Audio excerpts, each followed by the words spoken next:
Hello အားလုံးပဲမင်္ဂလာပါကျွန်တော်တို့ရဲ့ S9 Sport Channel ကနေကြိုဆိုလိုက်ပါတယ်အခု breaking news ပေါ့နော် breaking news အနေနဲ့ကျွန်တော်ဒီခုနလေးနဲ့တက်လာတယ်နော် BBC ကနေတက်လာတယ်ချက်စီးနီးပြပေါ့နော် Ryan Rosenya ကအသင်းကနေ106ရက်တာနီးပြလုပ်ပြီးနောက်ပိုင်းမှာအသင်းကနေထုတ်ပယ်ခံလိုက်ရပါတယ်ဒါကတော့မထူးဆန်းဘူးပေါ့နော်မင်းညကပွဲကိုကြည့်ပြီးတော့ကျွန်တော်ကိုယ်တိုင်ရော Chelsea ပြည်သက်တွေကြားမှာရောလုံးဝလက်မခံနိုင်ကြရည်သွေးတွေကိုကျွန်တော်တွေ့ခဲ့ရတယ်နီးပြရဲ့ခေါင်းဆောင်မူကင်းမဲ့တဲ့တော့စကားတွေလည်းဒီအင်တာဗျူးเนาะပွဲပြီးအင်တာဗျူးမှာထွက်ပေါ်လာတဲ့ဟာကြည့်ရပြီးကျွန်တော် Chelsea လိုမျိုးနီးပြတရားကိုကြာကြီးထားလိမ့်မရှိတဲ့အသင်းတစ်စီကနေရလက်နဲ့ထူးဆန်းကြတာမရှိဘူးပေါ့เนาะ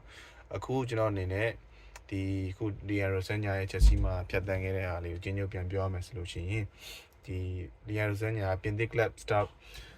Strasbourg ကနေလာပြီးတော့9နှစ်ခွဲစာချုပ်နဲ့ Chelsea ကိုချုပ်ဆိုခဲ့တာပေါ့เนาะဒီမှာ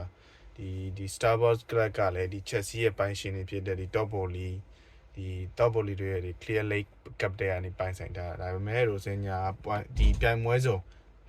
Chelsea အသင်းမှာရှိတဲ့အချိန်ပြိုင်ပွဲစုံအားလုံးမှာ23ပွဲကစားပြီးတော့17ပွဲပဲနိုင်ရရှိခဲ့တယ်ပေါ့နော်ပြီးတော့Chelsea အတွက်ပြီးတော့နောက်ဆုံး League ပွဲ Premier League ပွဲ5ပွဲဇက်တိုက်လုံးဝကိုမရတဲ့ရှုံးနိမ့်မှုဖြစ်ပြီးတော့ဒီရှုံးနိမ့်မှုဟာ1912ခုနှစ်နောက်ပိုင်းမှာအဆိုးရွားဆုံးစံချိန်ဖြစ်လာခဲ့ပါတယ်ဆိုတော့ဒီ Chelsea တမိုင်းတစ်လျှောက်ပေါ့နော်1912ခုနှစ်ကနေခုချိန်ထိသူတို့9ပွဲဇက်ပေးကုန်ပြီမရှုံးခဲ့ဘူးဒီပွဲပြီးမှဒီ Rosenya ကလည်းဒီ Chelsea อ่ะပေါ့နော်လုံးဝကာကွယ်လို့မရနိုင်တဲ့အဆင့်လုံးဝလက်မခံနိုင်တဲ့အခြေအနေလို့သူပြောခဲ့ပြီးတော့ဒီ Chelsea ပြည်သက်တွေကလည်းဒီသူ့ရဲ့ response ကိုလုံးဝမကြိုက်ဘဲနဲ့စတိုက်ဆိုလိုပဲပေါ့နော်ဒီမကျေနပ်ချက်တွေအများကြီးထွက်ပေါ်နေခဲ့တယ်အဲ့ဒီမှာပဲ Chelsea ကမနေ့ကနောက်ဆုံးကန်ခဲ့တဲ့ရှုံးနိမ့်မှုကြောင့်ပဲ Brighton နဲ့ပွဲ 3-0 ပြီးမှာပဲဒီ Champions League ဝင်ခွင့်နဲ့9မှတ်အကွာစင့်ခွန်ကိုလုံးဝလီဗာပူးပေါ့နော်လီဗာပူးနဲ့9မှတ်ကွာPremier League တွေပဲအဆင့်ခွန်ကိုသူကျသွားခဲ့တယ်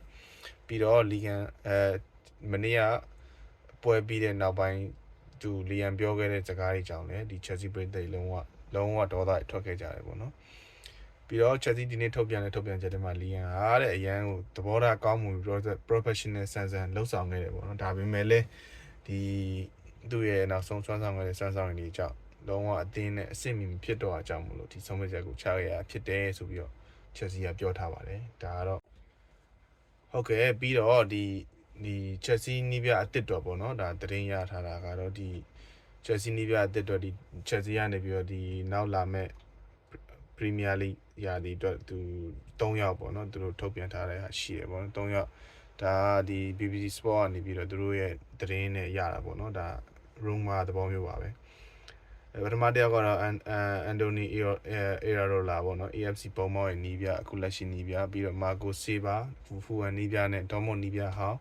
Edin Terzic တို့စဉ်းစားနေကြတယ်တဲ့ Iraola ဒီရာသီပြီးတဲ့နောက်မှာ Dortmund နဲ့ထွက်ခွာမယ်လို့ကြေညာထားပြီးတဲ့နောက်မှာဒီAnthony Silva ရဲ့Marco Silva ရဲ့ဖူဟန်နဲ့စာချုပ်ကလည်းလာမယ့်ဇူလိုင်မှာကုန်ဆုံးမယ်ဆိုတော့ဒီနီးပြနှစ်ယောက်ကိုတော့ဒီ Premier League proven ဖြစ်ပြီးတဲ့နီးပြနှစ်ယောက်ကိုတော့ဒီ Spa တင်းရော Chelsea တင်းရောအခုဆို Chelsea တင်းရောပါစိတ်ဝင်စားနေပြီဆိုတဲ့အကြောင်းလေးဒီသတင်းရထားတယ်ပေါ့နော်အခုလက်ရှိမှာတော့ Ryan Rosenya ရဲ့လက်ထောက်နီးပြဖြစ်တဲ့ McFarlane ကတော့ယာယီနီးပြဖြစ်နေရာသီကုန်တဲ့အထိဆက်ပြီးတာဝန်ယူသွားမှာဖြစ်တယ်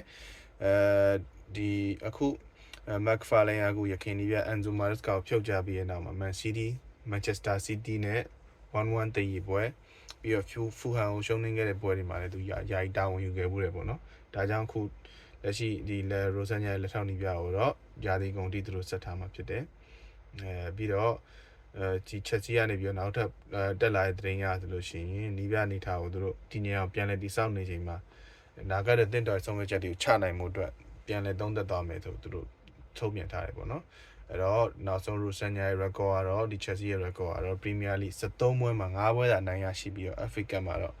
အောက်တန်းအသင်းများကို4ပွဲဆက်အနိုင်ရယူထားပြီးတော့ဒီ Chelsea အခုလက်ရှိမှာ FA Cup ပေါ့နော်ကျန်တဲ့ semi final ထိဟိုသူတို့တွေ့ထားလီနဲ့တွေ့မှာပေါ့နော်ဒီနဲ့တွေ့တဲ့ပွဲမှာတော့Chelsea ကဒီလက်ထောက်နီးပြနေပဲသူတို့ဆက်သွားပဲပုံစံရှိနေပါတယ်ပေါ့ဆက်သွားမှာပါ so အခုတက်လာတဲ့ breaking news ပေါ့နော် Chelsea နီးပြ Ryan Rosenya ရဲ့ထုတ်ခံရတဲ့သတင်းကို update လာတင်ပြတာဖြစ်ပါတယ်ကြည့်ရှုအားပေးကြတဲ့ပရိသတ်တယောက်ချင်းတိုင်းကျေးဇူးအများကြီးတင်ပါတယ်အားလုံးစိတ်မိကြပါစေ S9 Sport ပါဗျ